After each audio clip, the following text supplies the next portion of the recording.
أعوذ بالله من الشيطان الرجيم. بسم الله الرحمن الرحيم.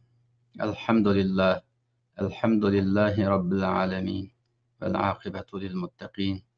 الصلاة والسلام على رسوله محمد وآله وأصحابه أجمعين.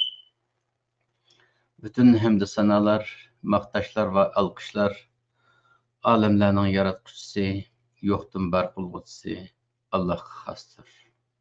Salat ve selamlar, qo'llash va desteklashlar Allah'ın Resulü ve bizning rehberimiz Muhammed Aleyhisselam'a, onun ailesiga, sahabelerine ve onun yolida mangan yoldaşlarına olsun.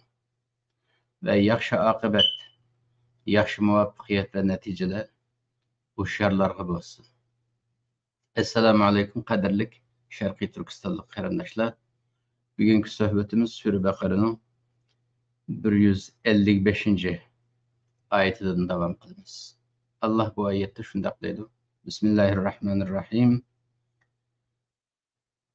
وَلَنَّبْلُوَنَّكُمْ بِشَيْءٍ مِّنَ الْخَوْفِ وَالْجُوعِ وَنَقْصٍ مِّنَ الْأَمْوَالِ وَالْأَنفُسِ وَالثَّمَرَاتِ وَبَشِّرِ الصَّابِرِينَ. Hakikaten biz sizlerni bu dünya hayatında davamlı bir narsa bilen sınaymiz. Bu biz sınagan narsalar korkunç buluşu mümkün. Beşonlarga korkunçluk ahvallar keladi, bu arqılı sınaymiz. Vel-ju'i, açarçılık buluşu mümkün. Açarçılık bilen sınaymiz. Ve naqsın minel emval, bazı zamanlarda iqtisadning tushib ketishi bilan, iqtisodinglarni kemeytish orqali, boyliqinglarni azaytish orqali sınaymiz. Vel-anfus, bazı zamanlarda nüfus kemeytish orqali, beşonlarga, oilanglarga yoki millatinglarga ig'ir musibat kelib, nüfusning azlab ketishi bilan, ya'ni o'lim yetim bilan bu şekilde sınaymiz. Yana birisi ve samarat, mahsulotning kemeyip ketişi. Ağan yıllık mahsulatыңda meyve degandek o'zingning ehtiyojinglar bo'lgan mahsulotlarni oilaviy kiriminglar yoki milliy kiriminglar yoki davlat iqtisodi degandek shunday narsalarni kemeytib yetish bilan sizlarni sinaymiz ey insonlar.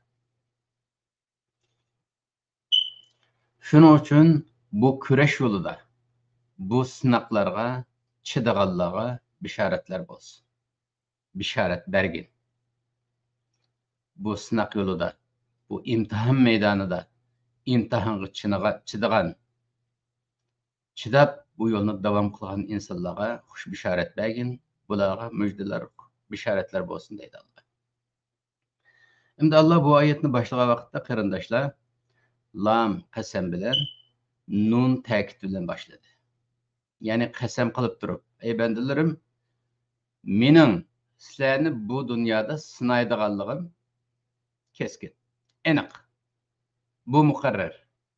Bu dünya hayatida mening siniqimdan o'tmaydigan hech bir inson yo'q. Bu oyatda ey iymon etganlar deb boshladi. Shuning uchun iymon etganlarga xitob qilgani bilan Allah bu imtihonning mo'mingimi, musulmongimi, kofirgimi, munofiqgimi, mushrikgimi hammaga o'xshash ekanligini Allah qasam qilib turibdi. Ey inson, sizlar inson deb sanasanglar o'zinglarni bu dünya hayotida imtihonsiz hayotinglar o'tmaydi. Sizlarning kiradigan imtihoninglar mushu tuvandikilar. Sizlarni biz sinashda bir narsalarni sinaymiz. Bir şeyin. Bu aniq emas. Kimning beshiga qandaq sinoqlar keldiganligi, kimning beshiga qandaq sinoqlar keldiganligi aniq emas. Ammo beshinglarga keldigan sinoqlarning turi tuvandikicha. Birinchisi qo'rqinch, xavf.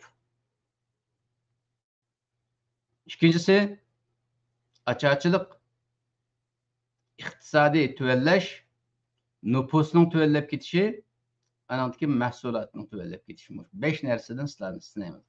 Çünkü bu 5 narsa insonning hayoti uchun bek muhim narsa. Bir inson uchun xavf, ya'ni emin yashash, qo'rqinchsiz yashash bek muhim. Hammada shunday deydi. Hayotimda bir qo'rqinchli ishlar bo'lmasa ekan deydi. Yana nima deymiz? Hayotimda ocharchilik bo'lmasa ekan deymiz. Hayotimda ocharchilik bo'lmasa ekan, bayashat yashasaq ekan deymiz. Yana nima deymiz? Mal mülküm ko'p bo'lsa, jiq pul mollarim bo'lsa deymiz. Anandan keyin nüfusimiz jiq bo'lsa deymiz. Anandan keyin qilayotgan ishlarimizda mahsulot ko'p bo'lsa ekan, nayt yaxshi bo'lsa ekan deymiz. Bizningki bu dunyoda arzu qiladiganlarimiz shu, ammo shu arzu qiladigan ishlarimizning hammasining ustida imtihon bor. Allah nima uchun imtihon qiladi desa, qarindoshlar, nima uchun buni davomli imtihon qiladi? Chunki bu imtihon maydoni. Biz yashayotgan bu dunyo imtihon maydoni. Bu dunyoda Allah bizga nafsni berdi, aqlni berdi, ruhni berdi. Nafsimiz davomli shu dunyoda yaxshi yashasam deb dunyo bilan aloqa qurdi davomli.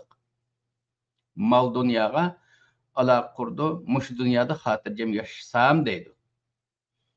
Aql deydiki, ruh deydiki, tamam yaşaysan da bu yerda Allah'ın emir fermanları var.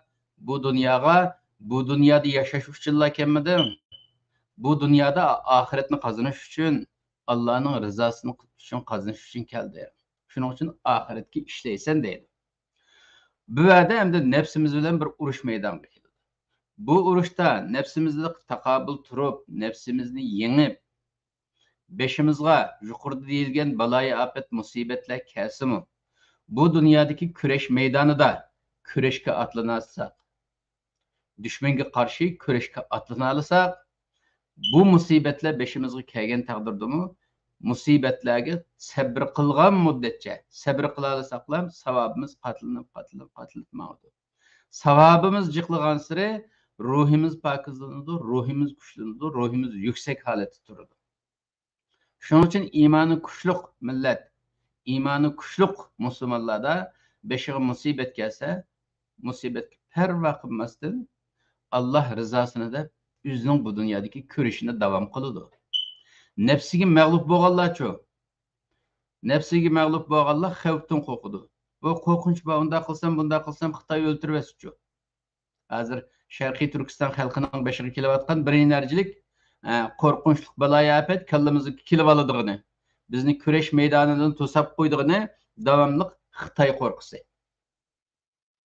Xitoydan qo'rqib inqilobiy maydonga yaqin kelolmaymiz. Bu dunyodagi kurash maydonida o'zimizning kurashni davom qilolmaymiz. Qo'rqaymiz. Xitoy hokimiyatining suiqasdidan qo'rqaymiz. Ya o'zimizga suiqasd qilishidan qo'rqaymiz yoki vatandagi tuqqanlarimizga suiqasd qilishidan qo'rqaymiz. Shunday emasmi ya? Nima uchun mushunchalar og'ir baloyi afat turib Sharqiy Turkiston xalqi jim yotidi? Mush qo'rqinch bor. Xitoy tajovuzchilari ya menga suiqasd qiladi, ya oilamga suiqasd qiladi degan qo'rqinch bor. Minal xavf degan shu. Yoki ocharchilik. Men bu ishga qatnashsam, bu vatanni ozod qilish degan oson ish bo'lmagandan keyin bu yerda ishlik bo'lmaydi, vaqt chiqarmasak bo'lmaydi. Ve benim ailem olsa, ya ki vatanda ailem olsa, Xitoy bir qanday qilib besim qilib ulni aç qo'ydi, beshiga kun keladi deb, yüzümüzden aç qilishimizdan, ailemizden aç qilishidan yoki vatandagi tuqqanlarimizdan beshiga bir kun kelishidan qo'rqib, bu kurashga atlanmaymiz. Bu yalnız Sharqiy Turkistonlikning beshiga kelayotgan bir ish emas. Masalan, hammamizningki imtihon var bu dunyoda, yalnız Sharqiy Turkistonlikning emas. Masalan, etrafdagi qarindoshlarimizni qarab baqsaqmi, mushunchalar og'ir irqiy qirg'inchilik bo'laversa, bizning qarindosh, qandosh millatlardan bo'lgan qarindoshlarimiz nima deb yaqin kelmaydi? Xitoyning tishiga tegib qo'ysak, iqtisodimiz ziyon tortadi. Iqtisodiy ziyon bo'ladi deb uzoq turibdi-ku. Turk irqidan bo'lgan turk qarindoshlarimiz o'zining qarindoshlari avada hayvonlardan beter kun ko'ryapsa, bir irqiy qirg'inchilik qilinayotsa dushman tarafidan gap qilmay turishning sababi nima? Iqtisodiy manfaat. Xavf Xitoy bizni besib oladi deydi yoki bo'lmasa yoki bo'lmasa iqtisodiy jihatdan ziyon yetadi deydi. Hozirgi zamonda hamda chiroyli bir otni qo'yib oldi buningga. Davlat manfaati, milliy manfaati degan bir otni qo'yib oldi. Buningda davlat manfaatining muhimligi rost, milliy manfaatining muhimligi rost. Ammo bu axloqni vayron qilib etsiz, iymon prinsiplariga diqqat qilmaysiz, oxiratligingizni vayron qilib etsingizmi bo'ladi deganlik emas. Bu faqat hozirgi shu davlat manfaati ulug' deydigan bir ot qo'yib olganlarning o'ttirg'i chiqarib olgan bir but endi bu. Mushu butni deb davlat manfaati, milliy manfaat deb o'zining qarindoshlarini sotadigan, diniy qarindoshlarini sotadigan shunday bir hal shakllanib. Amaliyotda bu Alloh taolo tarafidan kelgan bir imtihon. Bizning başımızga kelgani bizni sinaydigan imtihon. Başqa davlatlarga kelgani bizga yordam qilish qilmaslik masalasidan başqa davlatlar, başqa millatlar shunday sinadi. Hamda bu dunyodagi sinoq shunday sinoq. Alloh bizni nima uchun sinaydi undaqda? Sinimisi bo'lmamda chiroyli yashasaq shu dunyoda. O'zimizning jannatga baqsaq, bolalarimizni baqsaq chiroyli yashab o'tib kelsak bo'lmamdi degan vaqtda qarindoshlar. Bo'lmaydi. Chunki biz yaratilish g'oyasidan qarag'an vaqtda, inson nima uchun yaratildi degan vaqtda inson Allohga muxotab qilib yaratildi. Alloh insonni yaxshi ko'rib, menga ibodat qilsin deb yaratdi ya. Bunun qarşılığında Allah nima berdi bizga? Bizdan rozi bo'ldi. Abadiy hayotimizda abadiy baxtli yashaydigan jannat ato qilaman deb va'da berdi. O jannat endi oson qo'lga keladigan bir narsa emas. Jannat azam bir narsa emas. Chunki o abadiy hayotda abadiy biz bilan qoladigan, bizni baxtli qiladigan bir abadiyat makoni. Shuning uchun endi bu abadiyat makoni, abadiy hayot deb o'ylangan vaqtimizda bu abadiyat bilan ma dunyodagi 60-70 yillik umrni qiyos qilgan vaqtimizda 60 yillik umr hech nima emas. Shuning uchun Alloh bizning bu dunyodagi hayotimizni qisqalam qilib, mushu dunyoga ivatlik, mushu dunyoda biz qaysi maydonda turishimiz bilan, qaysi ishlarni qilishimiz bilan kurashga atlandikmi, atlanmadikmi? Kurashga atlangan bo'lsak, sabr qildikmi, sabr qilmadikmi? Mushu nuqtalarda Alloh sinab bizni yaxshiligimizni isbotlaganlar jannatga boradigan, o'zimizning yaxshi kishilar ekanligini isbotlayamaganlar anadaki jahannamga boradi. Shunday bir oqibat kutadi insoniyatni. Yalnız musulmonlarni emas, Adem bolasi ham bo'ladi ekan. Adem aleyhisselamның evladının bo'lgan hamma inson, hamma millat, hamma davlat xalqi mushu imtihondan o'tib, o'tgandan keyin, o'lgandan keyin ya jannatga ya jahannamga borgan ish bor. Shuning uchun Alloh buni sinaymiz, mushtirlik sinoqlar dedi. Bunda bo'lgandan keyin Alloh nima dedi? Ve beşşeris sabirin. Bu imtihonga sabr qilganlarga xush bishorat bergin. Nima degan baxtli insonlar bu hayotda kurashga atlanib, nefsini yengib, şeytanni yengib, andan keyin biz uchun Xitoy tajovuzchilarini yengib, o'zining vatanining mustaqilligini asliga keltirib, xalqini ozod qilib, bu yo'lda chidagan, chidamchanlik ko'rsatgan insonlarga xush bishorat berdi va bular bu imtihonni qozongan bo'ladi deydi. Endi sabr degan qanday bo'ladi desa, qarindoshlar, ya sabr qilg'ichilar, chidamchanlarga xush bishorat berdi-ku. Alloh sabr qilganlarni 156 ayette özü tasvirlab beryapti. Sabr qilgan, chidagan kishilar, qanday kishilar? Ellezina iza asabatuhum musiba. Bularning beshiga bir musibat kelgan chaqda, buni nima deydi? Inna lillahi deydi. Musibat kelganda, masalan, ya jon ketganda, ya mal ketganda, iqtisod ketganda, bu haq yo'lda nima deydi? Biz Allohning mulki. Biz inson sifatida Allohning mulkiga bo'lgan qaraganda, biz topgan mal mulkmi Allohning mulki. Bizning jinimizmi Allohning mulki, tinimizmi Allohning mulki. Unda bo'lgandan keyin Alloh bizni yo'qdan bor qilib, bu dunyoga bizni omonat bilan evatgandan bu bizning qo'limizdagi narsalarning hammasi mening da'vat qildim. Mening badanim, mening jinim, mening ko'zim, beshim, quloqim degandek mening da'vat qilgan narsalarim. Hatto mening bola chaqalarim, mening ayolim, mening onam, dadam, mening tuqqanlarim deymizg'o. Ash mening degan ash men. Ash mening mulkim da'vat qilmizning hammasi amaliyotda Allohning mulki. U Allohning mulki bo'lgandikan, u mening bo'lmagandikan, bu yerda al-Vaysab bu kurash maydonidan voz kechishga hech qanday sabab emas. Bu beshimizga kelgan bu musibatlar kurash maydonidan voz kechishga sabab emas, sabab bo'lolmaydi. Deydi chidamchanlar. Yana nima deydi? Va inna ilayhi rajiun. Yani şu bir haqiqatki biz Allohdan kelgandan biz chuqum Allohga qaytimiz. Bizning kelish manbayimiz Allah. Biz bu dunyoga keldik vazifa uchun, vazifamizni tugatgandan keyin yana Allohga qaytimiz deydi. Yani asli vatan Allohning dargohi. Çünkü Allah insanı tuproqdan yaratib, u insonga Allah o'zining ruhidan püdüdü. Bizdeki bu ruh, bizdeki can, başka canlıklardaki, başka hayvanlardaki ruhga o'xshamaydi. Başka hayvanlarning ruhini Allah öz kudreti bilan yaratgan. Ama insandaki ruhga Allah o'zining ruhidan püdeylik. Nima uchun Allah insonga o'zining ruhidan püdeydi? Çünkü Allah insanni o'ziga muhatap qabul qilishni xohlagan. Allah o'ylagan ki bu insonga men o'zimning ruhimni püdey, bu insonlar meni tushunsin, mening maqsadimni tushunsin, bu insonlarni yaratishdagi hikmatni tushunsin deb Allah mushunday yaratgan.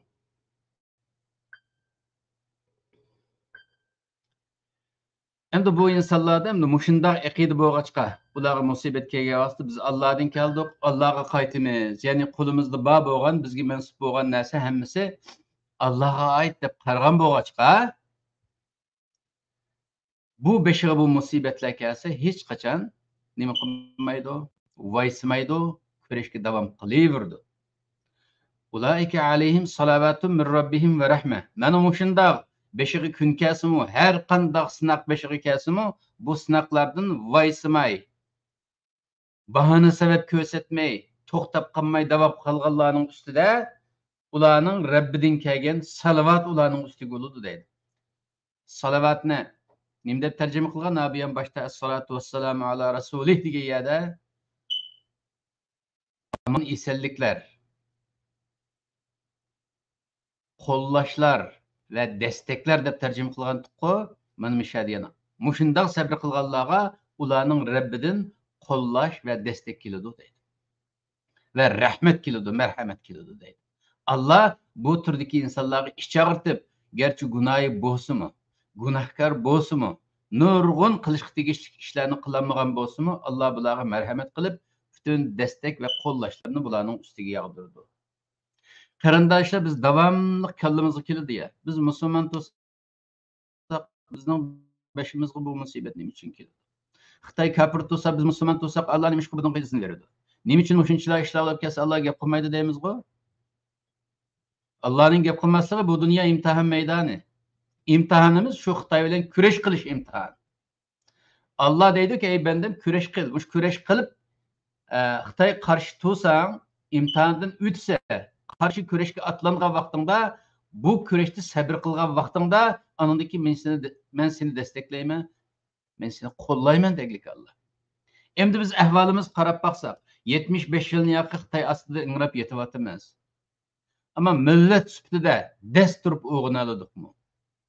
Millat sifatida bizmi tirik deb o'lmadik deb jug'ishib qo'paldikmi?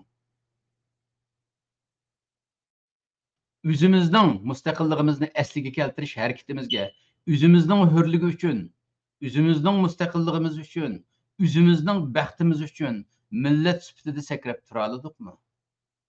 Tura olganlarni desteklay oladikmi? Iqtisodiy jihatdan keladigan buhronlarga, musibatlarga sabr qilaman, iqtisodiy jihatdan ziyon tortsam mayli, nüfus jihatdan jinim ketsimi mayli deb maydonga chiqaladikmi? Demakki, hozirgi ahvolimizdan qaragan vaqtda qarindoshlar, biz sabr, chidamchan, kurashchi degan bu sifatga biz ega bo'lolmag'achqa hozir qadar desteksiz qilyapmiz. Shuning uchun qarindoshlar, oyatning oyig'i va ulayka humul muhtadun. Mana mushular to'g'ri yo'ldagi insonlar deb kurash qilgan insonlarni, basharaga musibat kechirgan insonlarni Alloh to'g'ri yo'ldagi hidoyat ustidagi insonlar deyapti. Agar bu yo'lga kelmasak, to'g'ri yo'ldagi insonlar emas. To'g'ri yo'lda bo'lmasak, qarindoshlar, o yardımning kelmaydiganligi aniq bu oyatning hukmi. To'g'ri yo'lda bo'lmasak, imtihonning mazmuni bo'yicha amal qilmasak, Allohning yordami kelmaydiganligi aniq. Allohning yordamini xohlasak, Allohning yordami degan gap har turli yordam qila oladi ya Alloh. Har qanday davlatni kallasini o'zgartirish orqali bizga yordam qildira oladi. Her qanday balaya afat orqali dushmanni halok qila oladi. Her qanday insoniyatning kallasiga kelmagan texnika ve taktiklarni bizga berish orqali Allah bizga yordam qila oladi. Allah yordam qilay deb qolib qolsa, biz qutulimiz yordam qila oladi. Shuning uchun qarindoshlar, Allohning degan yeriga kelaylik. Bu dunyo imtihon maydoni, imtihon berishdan qo'rqmaylik. İmtihan meydanına kirgendan keyin bu musibatlar keladiganligi aniq. Bu musibatlar beshimga kelsin mayli deydigan bir ruhiy tayyorlik bilan mardlarcha atlanayli. Qo'rqib o'tsaq ömrümüz o'tib ketadi. O'limiz. O'lgandan keyin hamma ish tugaydi. İmtihan ma dunyoda qoladi. Mal dunyo ma dunyoda qoladi. Mening deydigan narsaning hammasi shu dunyoda qoladi. O'lim kelganda bir sentni ahiretga yetkizgili olmaydi. Hamma ish shu o'lim kelmasda, mush nafas elayotgan vaqtimizda qilg'ildigan ishlar bu qarindoshlar. Ey Sharqiy Turkiston xalqi, shuning uchun mush ulug' Ramazonda davomli ibodat qilyapmiz-ku. Shu ibodat qilgan vaqtlarimizda mushni o'ylash orqali Allohdan jasorat tilaylik. Hidoyat tilaymiz-ku davomli, ey Alloh hidoyat va hidoyat va deb. Shu hidoyat tilagan vaqtlarimizda o'zimizga jasorat tilaylik, basirat tilaylik, farosat tilaylik. O'zimizning ma dunyoda imtihon ichida ekanligimizni his qilg'idek bir basirat bersin Alloh. Bu dunyodagi imtihonga sakrab tushib, imtihondan o'talaydigan holga akelsin Alloh. Bu dunyoda Alloh shunday bir sharoit hazırlasınki, duo qilaylik. Allah Xitoy tajovuzchilariga mush oz sonimiz bilan taqobil turib, Xitoy tajovuzchilarining bizning qo'limizda halok bo'lishiga Alloh nasib qilsin. Xitoy tajovuzchilarini Allah biz Sharqiy Turkistonliklarning qo'li bilan halok qilsin. O'z qo'limiz bilan o'z vatanimizning mustaqilligini asliga keltirishga bizga nasib qilsin va yuzimizni oq qilsin. Bizmi xalqaroda, xalq olamida yuzimiz oq, iftixor bilan yuraligidek, beşimiz tik yuraligidek Allah kullarni bizlarga bersin. Subhana rabbika rabbil izzati amma yasifun ve selamun alel murselin. Elhamdülillahi rabbil alamin.